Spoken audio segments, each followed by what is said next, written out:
I don't understand. New Jersey is its own country. Like, Oh yeah, don't be trying to like, this 20-mile radius is crazy. Like, yeah, we like got don't try to melt us all together. Like Jersey's doing its own thing. yes.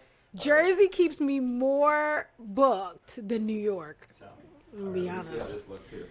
Long Island's got nothing on Jersey. Tell Look us. at you, got the light. I gotta get my light. I got a whole office, and I don't be like doing it like how I can do it. You sure? Look at this. Oh my goodness. I need this whole setup. I need somebody. Somebody need to hook me up. Okay, I'm gonna have to bring another light in because we do not want any shadows. Be fast, and we'll bang this out real fast. It's all good. We have so much to talk about. We might have to cut it off because we're just gonna we could talk forever. I can bring round two. I feel like we've never got to debrief anything. I know how to kind of control a little bit more. See, we have a clock that we watch everything. Oh, look at you. You are. Oh, I need that. What's great is like this producer's gonna see everything and then he's gonna fix it and then he's literally gonna bring his legit team. So right now we have no producers except for No, me. you're just doing your own. This is how it always goes. Yeah, so it's like, all right, you know what? I'm down for this challenge. I don't mind putting more shit on my plate, but I need. I've been trying to do this for a long time because I'm connected with some people and these owners like they trust me, and so now in this case I just want to make sure that they look good. We're not talking too much shit, but You gotta talk though. You gotta make it interesting. People don't, let's take a look where we're at with this. Joey. Yeah, I gotta give me some lighting. I gotta give me some cameras. Gotta. Good. All right. Let me take a photo of you so people can start yapping. And I know Angela's gonna be hating. Who?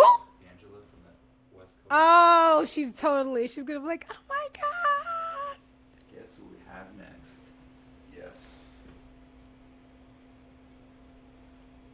Got it. Okay. Exciting. Cool. Just to show you how you look from here. So these are the camera angles I have. So I'm gonna be switching from different cameras. That's beautiful. So, okay. Let me tell you guys, shut up in the back. Sorry, guys, I'm rushing around. Look at this big office. Oh, yeah.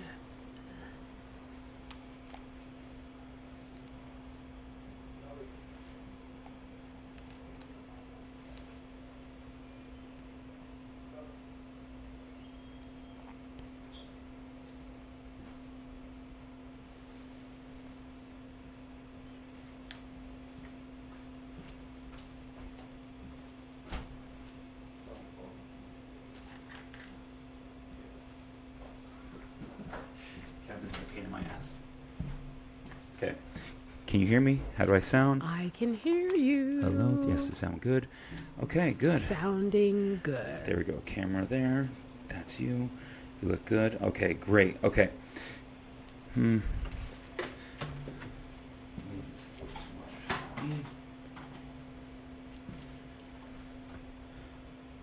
Okay. I think I'll work with this. All right. Roxy, what's your last name? Birchfield. Birchfield. Recently married, right? Married like 10 years ago. Then why were you... Vow renewal. I just spent more money for no reason. Come on. That's true. When you're in the industry, this is what we do. That's true. That's true. That was a 10-year vow renewal. People were like, what?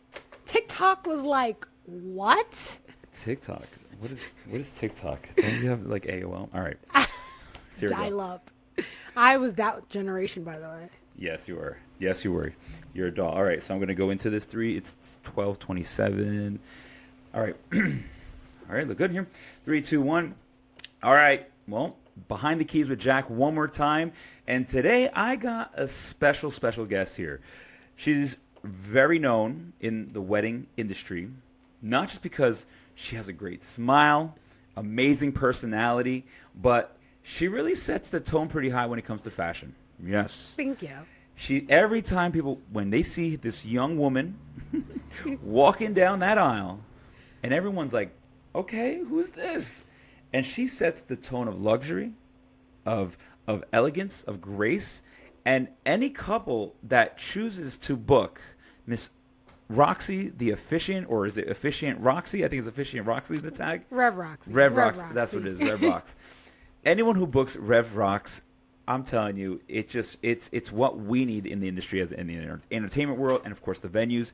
She really puts the cherry on top of all weddings because that really highlights what we're going to expect. So I'm going to turn my camera to the one only Rev Rox. Hey. She's coming from Brooklyn, New York. Brooklyn, New York. Rox, was that a good intro for you? Did I miss anything right now? No, you hit the nail on the head. Like you said, I'm the cherry on top. I love that. Wow.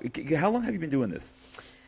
I've been doing this now for 7 years. And when I say doing this, I mean like opening myself up to the world and being able to offer my services to the world. So outside of church, outside of the dynamics of even, I'm a military chaplain by trade. Yes, I was just going to touch that. Yeah, so even outside of that, just being able to open myself up to anybody who sees my video, likes my video. What made you get into like becoming a reverend though? Like this is just kind of so random. You're protecting our country, and then now you just want to marry people?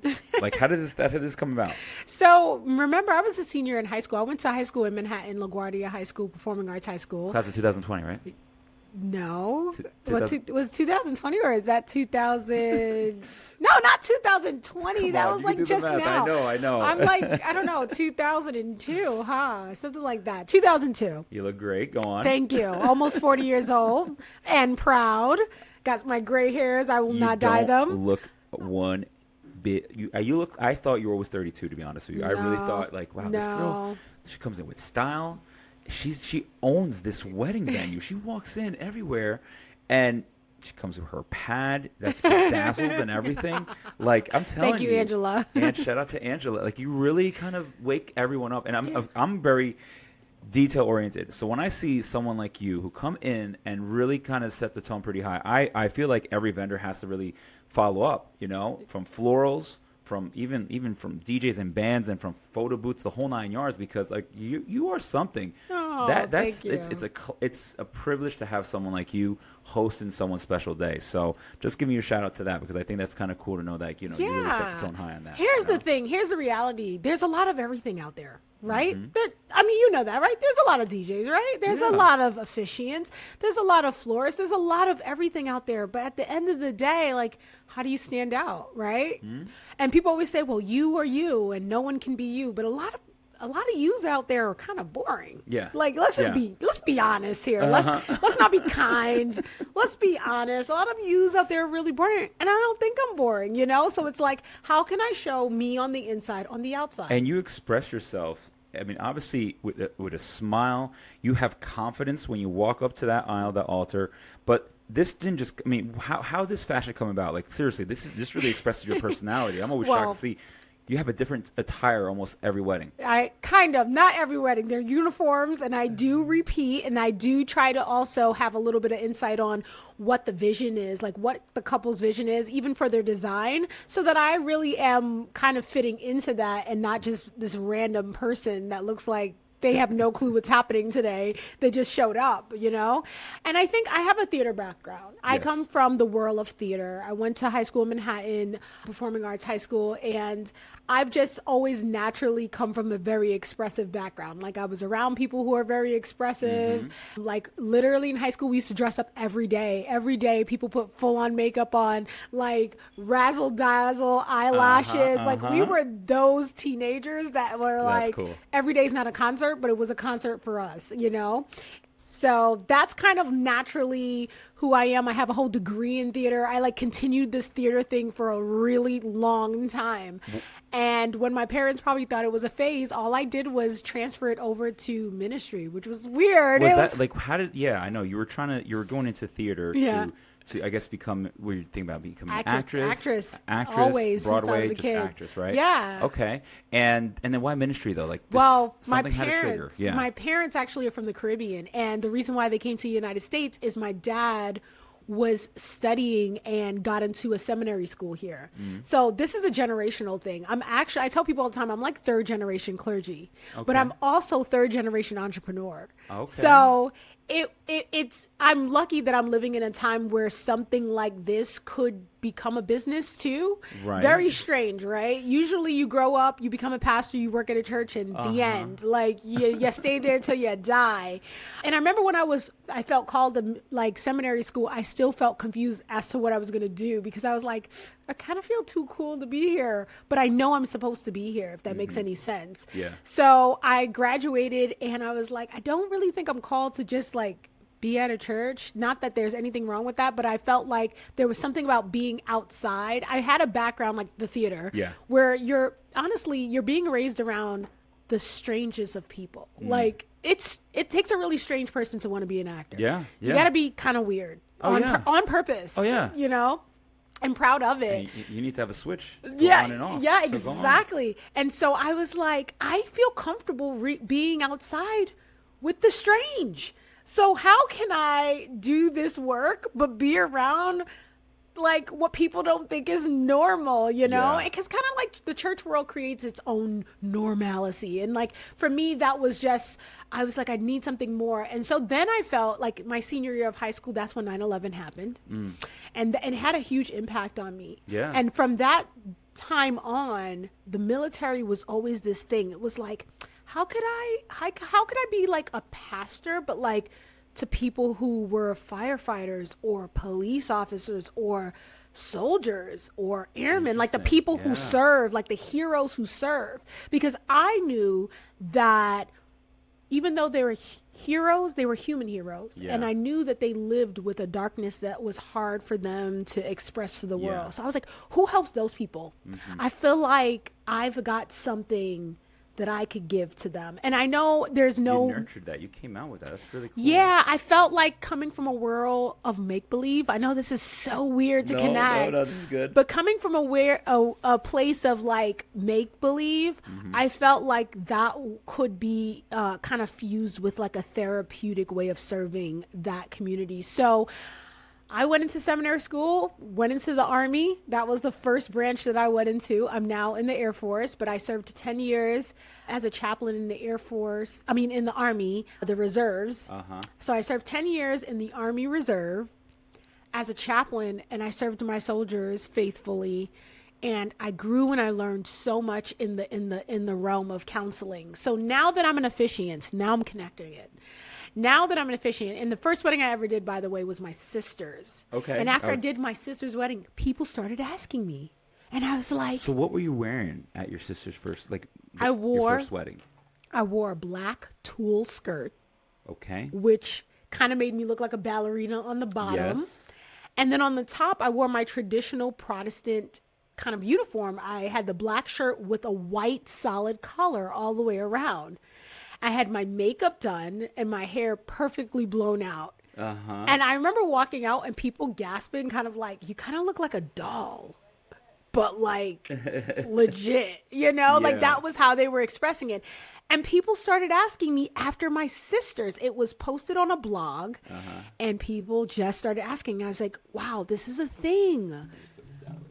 I never realized ever that people solicited other people they may not even know to officiate their weddings. Yeah. I didn't realize it was a thing. You stand out. You stand out for sure. And this wasn't an online course that you're talking about. No. You literally, like I'm ordained, but I did it online. I paid like maybe $75 or something like that. But it's like, obviously I can't. Oh yeah, I took the long route. Yeah, you did. I'm like the children of Israel, 40 years. Yeah, so I took the long route. Yeah, you definitely are something there. I feel blessed when I'm at your ceremonies. I feel blessed. I feel like that is church for me. I go in there. I was like, all right, I'm ready for the Eucharist. Just throw it out there, right, Roxy. I'll put that in there I'm ready, too. Roxy. I'm ready. Yeah. I haven't been there. Yeah, and I think to be honest, that's another thing that's kind of like a highlight of why people may choose me. And I'm very honest about that. I'm like, a certain kind of person is going to choose me. Not everybody. Yeah. But a certain kind of person, maybe perhaps they do have that like religious background, or maybe their mom or their dad or their grandparents are paying for their wedding and they have a religious background,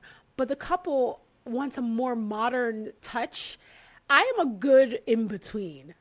Because I know what grandma is going to expect to hear at your wedding, but I also know what you want at your wedding. But you're risky. So like when you're out there, right now you set the tone. Like I said, you set the tone pretty high as to what we're expecting. And because you created this beautiful name on social media and at weddings, they're expecting this to be obviously the best of the best. Yeah. And one of the things that I've noticed, and I keep seeing everyone, they're throwing out their cameras instantly, because once Rev Rox is up in this, she really sets the tone. And this is like what this wedding is about. And literally, you are the first vendor that we see, but of course the venue sees, and we're all, like I said, it's a privilege that you're going to be part of our wedding, because you are the one that really opened the door with, when it comes to like professionalism, when it comes to class, when it comes to beauty, when it comes to elegance, when it comes to just being iconic in the special for this wedding, for this bride. You set that tone pretty high here, and that's why keep doing your dresses, because I can't wear a dress. I know that.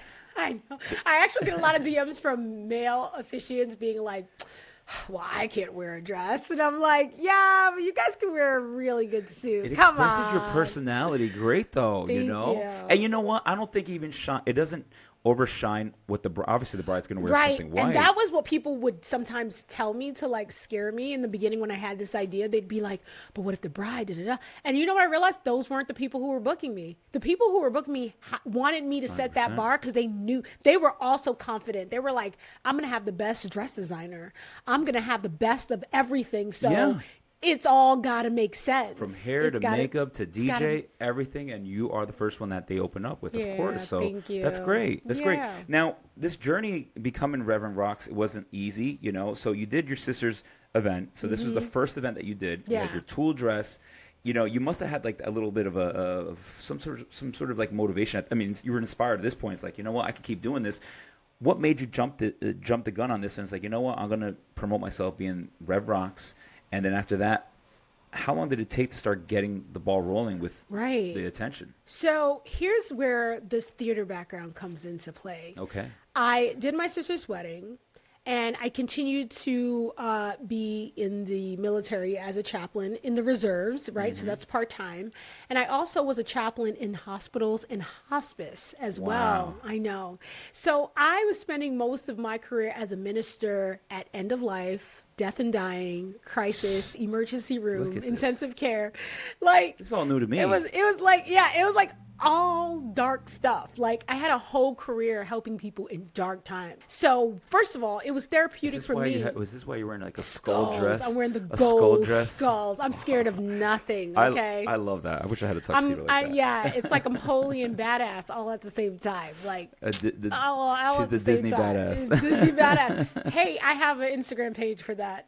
I just Okay. want to say, well, we talk We'll about hear that the later. tag later. Yes, yes.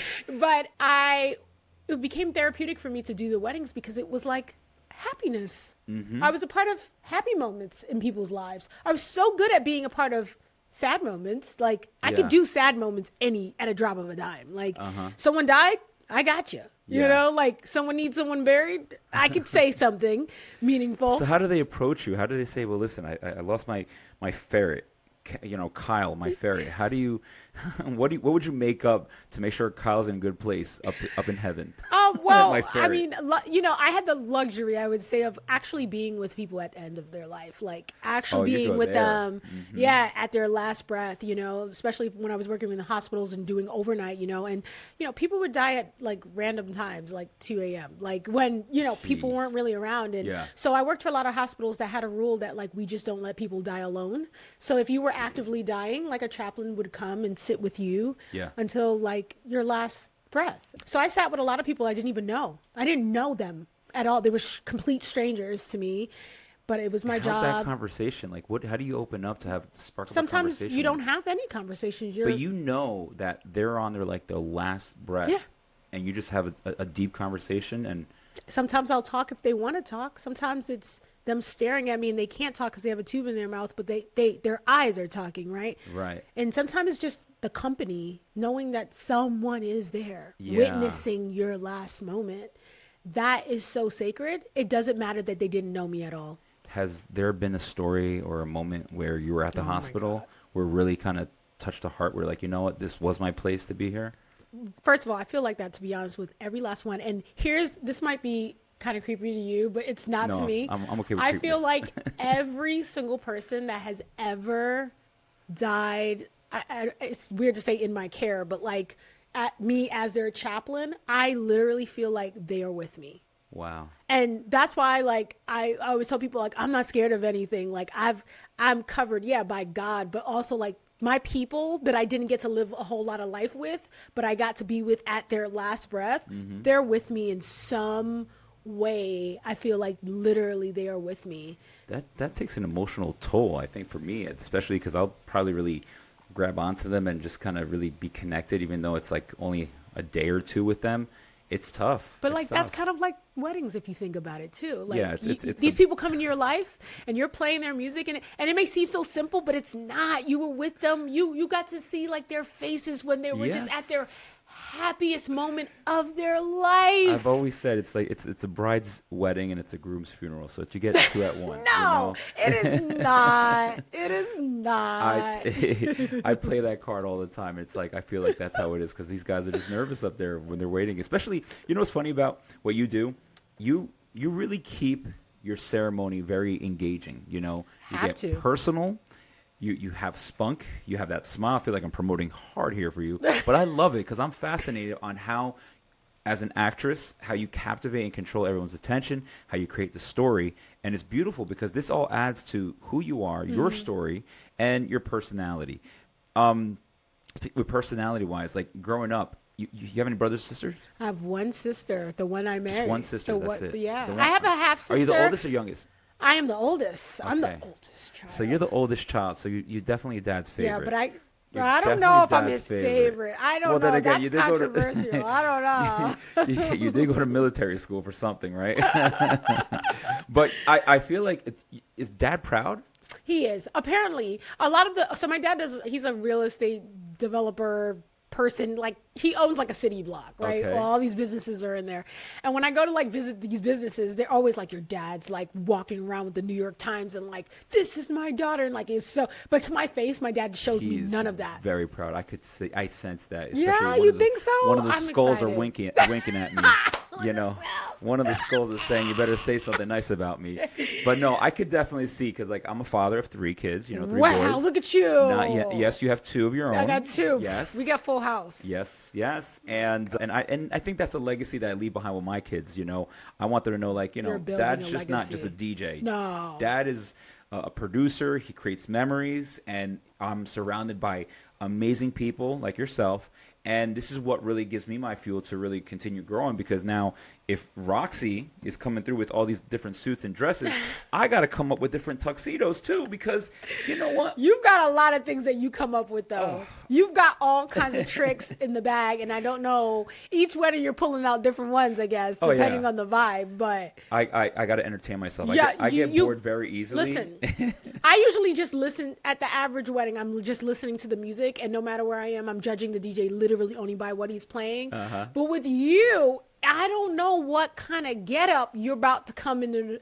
Like, you are definitely also a part of design. You're part of your entertainment. I don't even like putting the word DJ before your name because it's like really more entertainment, which is a more umbrella term, and so many things can fall under that. Oh, yeah. Like, you're entertaining. You're being like the hub of the evening. You know. No, thank you so much. That's You know, really you're nice. giving, like, come on. Like, there's so much opportunity in almost everything that is done for events. Mm-hmm. And I think that, you know, we're living in a time where those who are not pushing themselves to go to the max of what they Yeah. can give people are going to get left behind. Preach on that.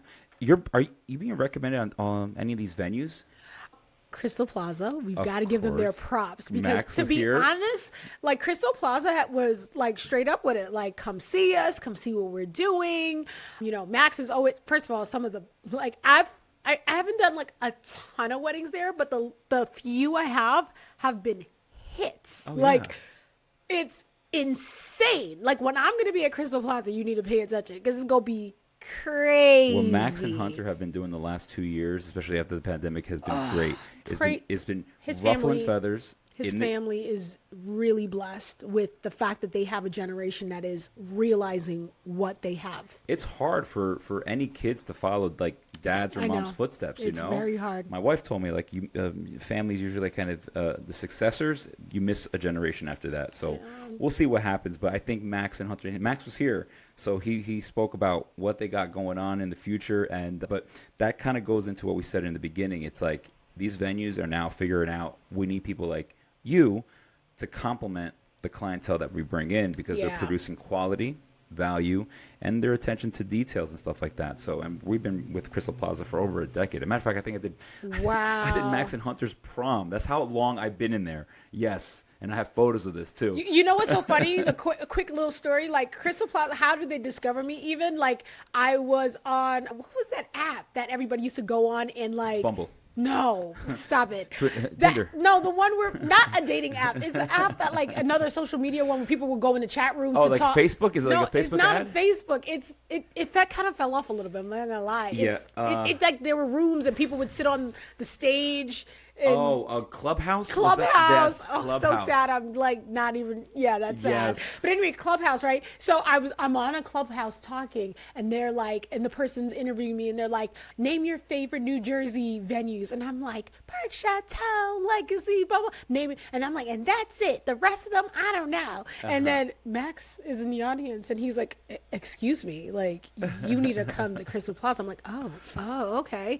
And I come, and we have this great day. And then one of my first weddings, I actually got the military to send me home early from like this thing. And it was this wedding that I was like, I got to come back. It's my first Crystal Plaza wedding. And I mean, it smoked the internet. It was so good. You're known for that too. You're known for really creating like a good hype and good viral, whether it's content, but just you're a person that speaks your mind in a classy way too. You can get a little rough once in a while, but that's good. It's good to be rough, you know. But speaking of rough, was there anything in like your journey becoming a minister, officiant? Have you ever had like a bad experience just kind of like planning with a couple and they said, you know what, this is not going to work out? Did you have any of that? That it's not going to work out like with me. It might not have worked out because they might have decided not to have a wedding or not to. I think honestly the pandemic was probably the biggest thing I could think of right now in terms of just like putting a big hammer in your year. Like one wedding, no problem. I can handle that, right? I handled death and dying in the military. I think I can. Those things don't stay in my memory. But like I remember the pandemic just being a very cruel time. I think for almost everybody. Like major weddings were being planned. Major things even in my life, like, you know, were happening, and we just sort of had to like lay back and let God do what he was doing. And I just seen a lot of people either like do away with their wedding celebration altogether. Some people probably broke up, probably a good thing. You don't need to get married if that's what's going to break you up. And I think that has been the biggest thing I can think of. Otherwise, I mean, I can't think of, you know, me and a client really having an issue besides I remember pandemic. Pandemic caused issues, right? Because I don't think anyone really had the foundation to handle, like, what do you do? Like, how do you, move? Like people deposited, what happens to like figure out the finances on the business end of that was very complicated. I'm not even going to sit here and pretend like I had all the right answers. Like people were calling each other. What does your contract say? What is yours? How do we address a pandemic? Like, well, now besides being super efficient, like being the super efficient, super mom, super everything, is there anything else that you do besides just officiating and just being, you know, mom? Well, I mean, side hustles. I got some side hustles. Like, first of all, I always tell people I'm actually an adjunct professor for a university online, and my students, they're like, what kind of students are your students? I'm like, nursing students, actually. I don't teach nursing. I actually teach essentially, you know, ethics and spirituality in healthcare for nurses. And it might sound random, but like, you know, it's just one of those things where I'm just assisting medical professionals or clinicians to, you know, not see their patients as science projects and to see them as human beings. That's good. And you're not following your dad's footstep in like real estate or anything like that? I am actually. I have a little something going on, but the only thing that has really motivated me to do that is Disney World. And you already know how I am about Disney. Yeah, tell me a little bit more about that. Really? So you renewed your wedding vows. Yes, at Disney World. at Disney World, and that went viral. You were written up on a internet magazine as well. Is Yeah, that right? The Knot Knot wrote us about up, you. right? And tell me how that was. Like, did you know you were going to do this again at Disney, or? I had just been inspired by Disney World for the last few years. Ever since I had a daughter and I started taking her, I fell more in love with it than the child. And I'm like, this place would be so amazing to have a wedding. And I know that they have weddings there, right? They have a whole TV show, Disney Fairy Tale Weddings. By the way, I should be the new host. Yes. But just going to plug that there. Go on. All right. You heard it here first. You heard it here behind the first. keys. Right. And that show is fabulous. And I was like, I'm good with the one wedding that I had, you know, and granted, we all look back at our weddings and we're probably like, cringe, like how many things you would have done differently, you know, but like I was like, you know what, I just want to be at Disney World. I want to be by the castle. Like I just want that typical moment of like did it. Now I gotta touch on that, because after you did that, and of course I follow you, I saw that you went back there again, maybe once or two more times. I'm going back there in 2 weeks. What are you talking about? I go there all the time. So, but now you're getting constant work, it looks like. I see like you're marrying people there. Yeah, I am. Right? By putting let me tell you something. Go on. Disney is a mafia, okay? Oh, yeah, of course. And to get in, you gotta be in. It's like you North know? Jersey. Yeah, you got it, right? You. To get in, you gotta be in. And so I had that there, and it, you know, and the brides connect with me because they're like, you know what it is to have a wedding here. It's slightly not normal, slightly. Right. It's definitely a different experience. But once you go through it, you get it, and you get what they're going through. So I think that that's the thing that's connecting me a lot to the couples, is that they're like, oh my God, you've been through this. You get it. You get, you know, that we have the powers that be that tell us how this kind of has to go to a degree. You know, you don't just show up to Disney and do whatever you want. You know. So what are the protocols? Like you have to sign waivers or anything like that? And It's obviously not, you have to behave in a you certain have way, to. right? You do have to behave. And okay, let me tell you how much of a Let's go. Mouse Mafia it is there. That's what it is, Mouse Mafia. Mouse Mafia. So one of the things that I learned by planning my vow renewal is, like, you know, some people know we had Mickey Mouse come to the actual reception, right? Did you know there's rules when Mickey walks into the room? Like what, we have to stop everything? Well, you don't stop everything, but first of all, my DJ had rules that he had to follow. There was an approved list of music that he could play while Mickey was in sight. You can't just play. Interesting. You know. WAP. You cannot play WAP. No. That would be so wrong. You get You get what I'm saying. Yes. There had to Meek be Mills. no. Only Mickey Although Mills. we did play that at the end, but he was not in the room. Okay, only Mickey Mills. So there was certain music that you had to play. And what was it? It could be like, it had to be like lighthearted, like family oriented music, very like theatrical. I see. Sugar, dun, dun, dun, Okay. dun, dun, dun. Like literally, I had to make the list and get it approved. It wasn't like. And how long was Mickey there for at your wedding? Mickey was there for a half an hour. Really? So you pay this amount of money. That's not a little bit. No. You pay the same amount as it costs for me to come to your wedding. Look that one up. Okay. You pay Google. that much for Mickey to come to your wedding for a half an hour. And Mickey's in his tuxedo or something like He that? wears what I tell him to wear. So I had my guests wear. Mickey has his own demands. Yeah. Yes. So if I'm going to pay, I'm going to tell you what to wear. Yes. Of course. The Of fashion course. goddess, right? So I had my guests all wear white. So Yeah. Mickey wore all white. He wore his all white tux to my vow renewal. I see. And now it costs more to have Minnie as well, I assume. Oh, each one of them, have their prices. And I didn't have any. Sorry, couldn't afford it. Wah, wah, wah. I feel like this is like the Mouse Kardashians, you know? You can only have one of them. So I only had one. Now my couples will have like both of them. So so now you have a strict playlist that you said there's a strict playlist, and they're there for 30 minutes. Is there anything besides music that you cannot do? Like you can't touch Mickey or anything like that? Oh, or- well, Mickey has someone that's actually his, like, sort of his bodyguard nearby. You can't really tell unless I told you that. But there is like an assigned person who comes and is like with Mickey. You know, if kids are running up to him, like that's totally fine. But also attire.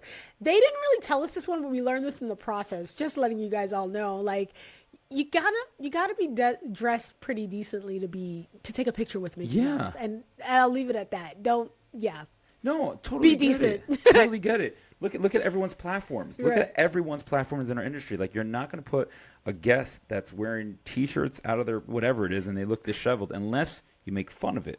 That's the way I see it. You know? Yeah. So So, and you can't have alcohol near Mickey. Yeah, because So we had an open. Mickey's a recovering. I don't know if he's recovering, but we had an open bar, and they were like, you can't bring none of that near him. So if you want to be at the bar, but you can't be near Mickey with the drink. Look at that. So that's another thing. And with Disney, things get created as we go along. So, there are rules. That's all. So how are you getting all these other leads now? Because I like I said, you're there next week now, you said. So how are you getting more of these leads? Are they directly hitting you, or directly hitting me? So now Walt Disney or their crew, that company or whatever it is, that department is now recommending you? No, not even. This is people on social media. Social media. People have literally all on there found me on social media. I am not a preferred vendor there, nor would I want to be. I'm going to be really honest with that. I know that sounds really strange, but there's so much power in owning yourself. And Disney is a really big company, and I'm pretty sure if you're a preferred vendor, there, just like there's rules for Mickey, there's going to be rules for that. And just with my level of creativity and what people want from me, I don't want to follow those rules. So I really appreciate their clients finding interest and value in me. Yeah. But I think in the scenario of, Walt Disney World, I really love owning myself. Now, being the host of Disney Fairy Tale Weddings, that would be totally different.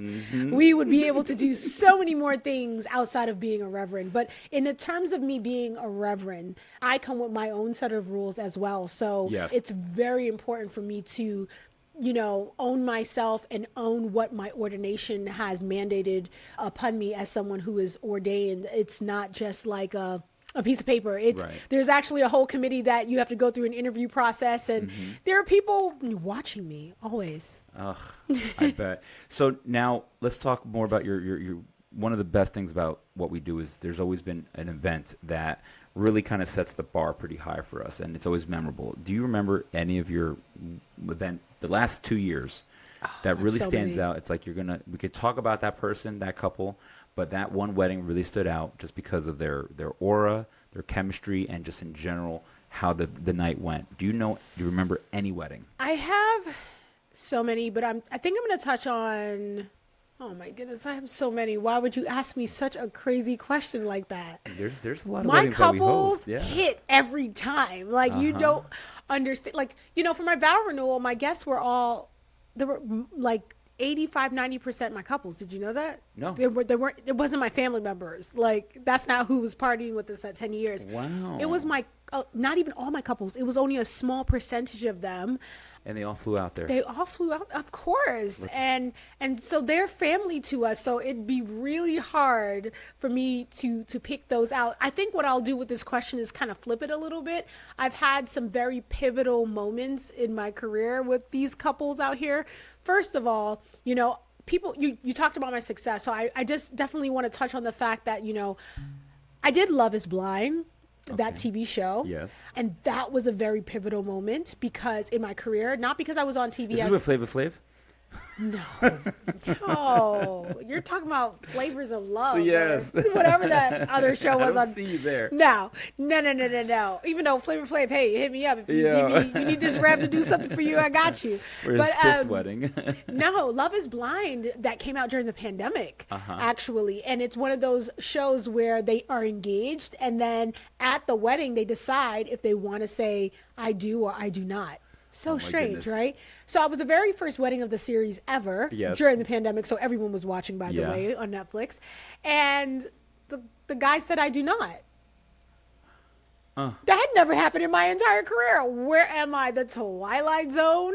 So that was How did you turn? I had no idea. I was literally, people don't understand. They think, I saw all these gossip things on the internet being like, the officiant knew. They gave her a script. She knew. No, they didn't. I wrote the script. And I had two scripts. I had one if he said, I do, and I had one if he said, I do not.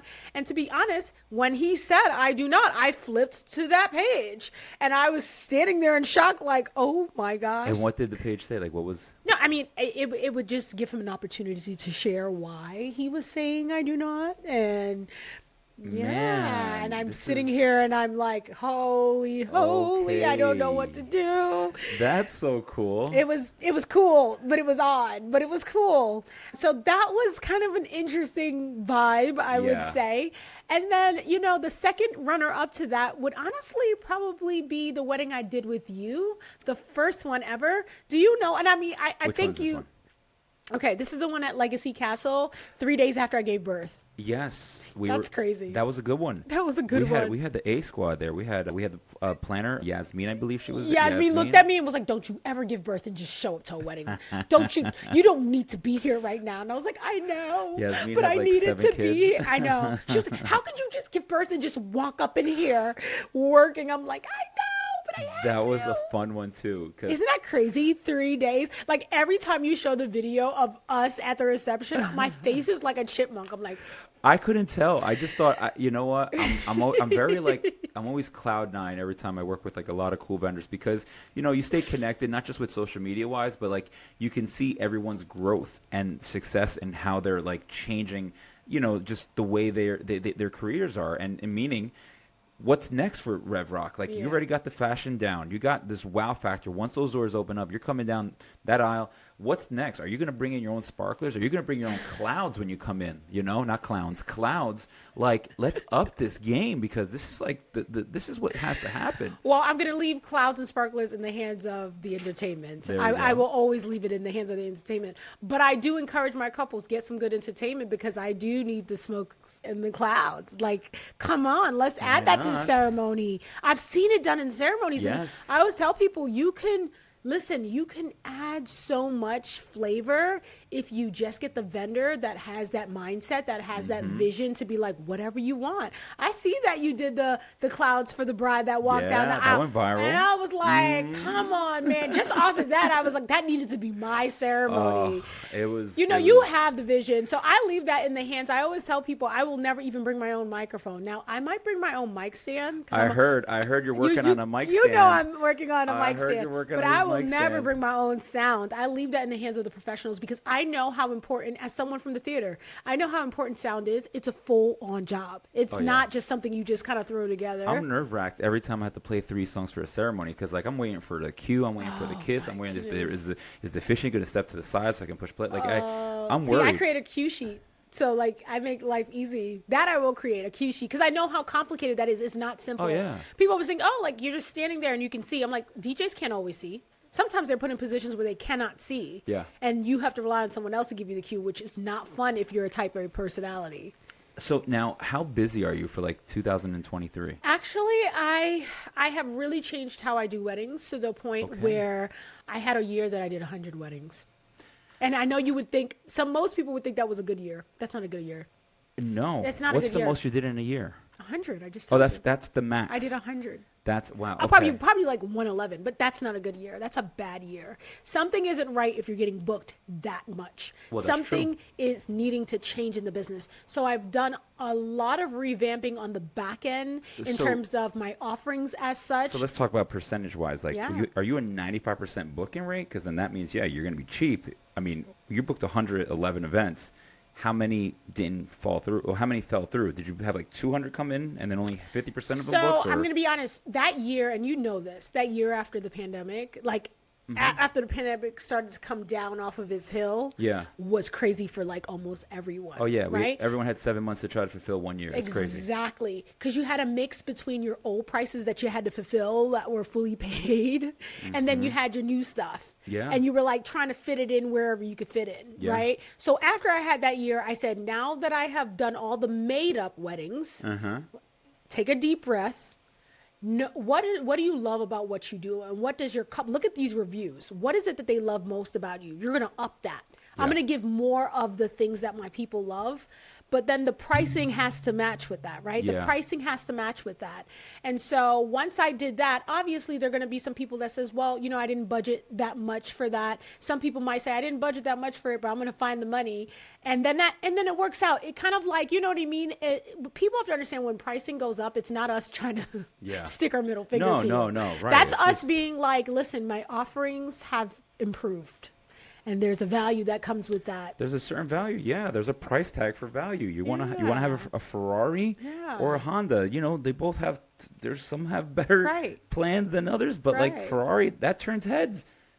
If I'm gonna get a Ferrari, I know what I got to pay for. Right. And I really wanted it to be one of those years for me where when people saw me at the venue show up, they were like, oh, who's getting married? Like yeah. that they paid attention. And so I am way, way below the 100 weddings a year, and I'm comfortable there because now each one of my couples, I mean, so many of my couples, they always say to me, they're like, a lot of my guests are coming up to me and they're like, how much did you pay for her? Where did you find her? How do you know her? Like they have all these questions because they're curious about the connection between me and this couple. And that's how I want it to be. That comes into like the nature of like a lot of businesses, especially in our business, like as performers and entertainers and actors and actresses. Like we need to embrace this moment, and we have to wake up everyone right from the beginning, especially on what we wear, how we smile, body language, how clear we sound on the microphone. That all plays a key role into value, you know? And the way you express yourself is very important because like I said, it sets the tone, and people really question, wow, this bride and groom really picked a fantastic vendor that represents them and their vision. So it goes a long way. And this is just something I want to share with like all vendors, because I assume, do you have like any other people who are inspired by you? Like they're just following your path? I have so many officiants from around the world. Like literally I've had officiants from Paris, from Australia. Like, are they asking for like, fashion advice? some people will just try to mimic it, and that's okay. And as soon as I see you mimic it, that's fine. I can't stop you from doing that, but I switch it up on you, right? If you notice Keeps you on your toes. keeps you on your toes. It keeps you on your toes. Like, I noticed someone was wearing like the all black and the black tulle skirt, and She's from Miami. She's definitely from Miami. I know it. I can tell you right now. I had a wedding at Park Chateau. I don't know her name, so that's why I'm going to leave this nameless. But like, I saw her come through. It's based because you're smiling. I'm putting the camera on you now. You're smiling. I had this. I was there for helping out this band, this DJ. The DJ I think was Haitian or Jamaican band. I'm telling you, I'm sure it's this one. I think it is.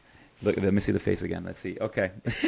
Yo. And I saw that, and I'm like, you know what? I like her personality, her attitude, but like I also said it to myself. It's like, you know what? Been there, done that. I've seen it before. But who is this? But I actually lost a lot of it. I can't say respect, but I lost a lot of my attention with her because she wound up doing a wedding game that wasn't needed, especially with Jamaican Haitian weddings. In the ceremony? No, this is like she was also the host. Oh, see, I stay in my lane. I don't do all these tricks. I ain't got all these tricks in my bag. I just lost attention. She decided I'm an officiant and I'm a counselor. Yeah. That's it. But someone did ask me to MC once. I said, let me tell you something, honey. I'm an entertainer, and I know what it takes to MC. And it takes a lot more energy than even the energy I give at your ceremony. And let me tell you, I would be, but it will cost you a bag. I will have to charge like $20,000 because the energy it takes to MC and MC well for those hours. Listen, it's 4 hours on, MCing is a real. When people say I'm going to do ceremony and I'm MC, I was like, well, you're good because I know what it takes to MC, and I would never think that I'm doing both in a night. Oh my goodness, it will cost you a bag for sure. Wow. So now, let's go into something else here. Where do you see yourself now with your kids being young? How do you separate business, because now you're controlling your demand now? Yeah. How do you separate that? You have your weekend, and then you have your family. You got your husband waiting home. Probably cook too. He cooks too. Well, he cooks. I cook. We all cook. We order out. Uber Eats. It's all the same. But how do you food is getting intaked? How do you manage something like that with your success? Yeah. Well, I'm not going to pretend like I do it and I'm super organized, because I'm not. I'm a hot mess. And, my business coach once said to me, she says, it's like you're a juggler and you're juggling a bunch of glass balls. And every now and then one might fall and it might break.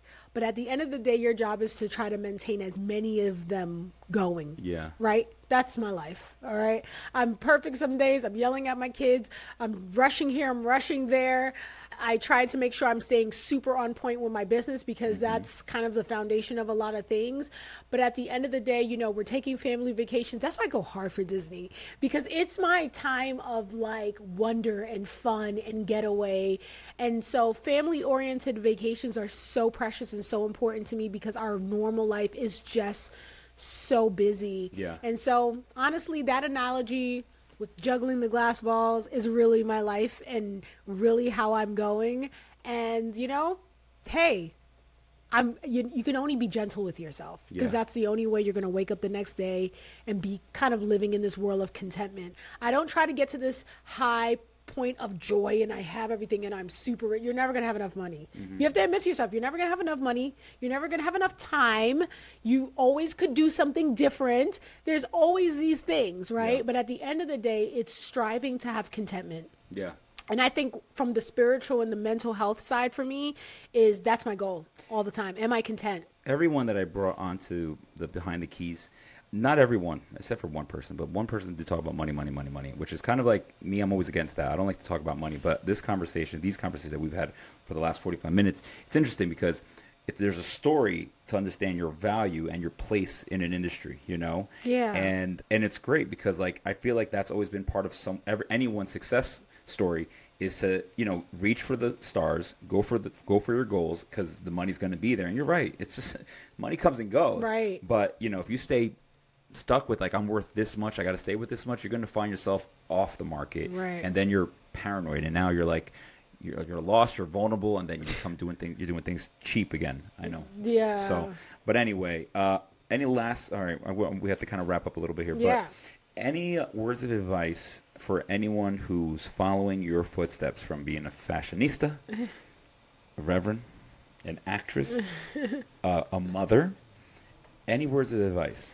I think in the very beginning, it's very important to say yes to, I hate to say yes to everything, but kind of say yes to everything. Yes. Don't be this person that comes in snooty. Don't be this person that comes into the industry thinking, well, I want to do it in a shorter amount of time than this guy that I'm seeing doing it in 15 years. How can I cut that person? Don't do that. No. Build good relationships and say yes to everything, whether it be you not getting paid a lot of money or not. That's not the point. The point is the performance. What do you give? So I always tell people, if you don't have a lot to give, you could tell me you've been doing it for 10 years, but if you're boring, you're boring. Yeah. And that's it.